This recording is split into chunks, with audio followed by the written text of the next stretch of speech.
First on report. Rahul മാങ്കൂട്ടത്തിലിന്റെ രാജി ആവശ്യത്തിൽ നേരിട്ടിടപെട്ട ഹൈക്കമാൻഡ്. നേതാക്കളുടെ അഭിപ്രായം തേടിയിരിക്കുകയാണ് ഹൈക്കമാൻഡ്. ദീപാദാസ് മുൻഷി നേതാക്കളുടെ അഭിപ്രായം തേടുന്നു. മുതിർന്ന നേതാക്കളുമായി ആശയവിനിമയം നടത്തുന്നു. രാജി ഉടൻ ഉണ്ടായേക്കും. ആർ റോഷിപാൽ നമുക്കൊപ്പം ചേരുകയാണ്. ആർ റോഷിപാൽ, രാജി ഇനി അധികം വൈകില്ല എന്നതാണോ നേരിട്ടുള്ള ഇടപെടലിൽ നിന്ന് മനസ്സിലാക്കേണ്ടത്?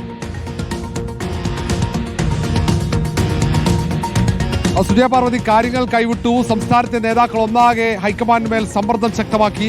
ഇതിന് പിന്നാലെയാണ് ഹൈക്കമാൻഡ് ഇപ്പോൾ നേരിട്ട് തന്നെ അഭിപ്രായം തേടി തുടങ്ങിയിരിക്കുന്നത്. ദീപാദാസ് മുൻഷി സംസ്ഥാനത്തിന്റെ ചുമതലയുള്ള AICC ജനറൽ സെക്രട്ടറി ഇപ്പോൾ മുൻ KPC അധ്യക്ഷന്മാരുടെ അഭിപ്രായം തേടുകയാണ്. മുതിർന്ന നേതാക്കളുമായി മാത്രമാണ് സംസാരിക്കുക. അവരുടെ അഭിപ്രായം തേടി അത് ഉടൻ തന്നെ സംഘടനാ ചുമതലയുള്ള ജനറൽ സെക്രട്ടറി KC വേണുഗോപാലിനെ ധരിപ്പിക്കും. അതിനപ്പുറത്ത് KPCC അധ്യക്ഷൻ മറ്റ് KPCC ഭാരവാഹികളുടെയും മറ്റ് നേതാക്കളുടെയും DCC അധ്യക്ഷന്മാരുടെയും അടക്കം അഭിപ്രായം മറുഭാഗത്ത് തേരുന്നുണ്ട്. KPCCയുടെയും റിപ്പോർട്ട് ഹൈക്കമാൻഡിന് ലഭിക്കും. അതിന് തൊട്ടു പിന്നാലെ തന്നെ ഒരുപക്ഷെ ഇന്ന് വൈകുന്നേരത്തോടു തന്നെ ഈ കാര്യത്തിലൊരു തീരുമാനം ഉണ്ടാകാനാണ് സാധ്യത. തിരക്കിട്ട് തന്നെ ചർച്ചകൾ നടക്കുന്നുണ്ട്. സംസ്ഥാന കോൺഗ്രസിലെ നേതാക്കന്മാർ പരസ്പരം ആശയവിനിമയം തുടരുകയാണ്.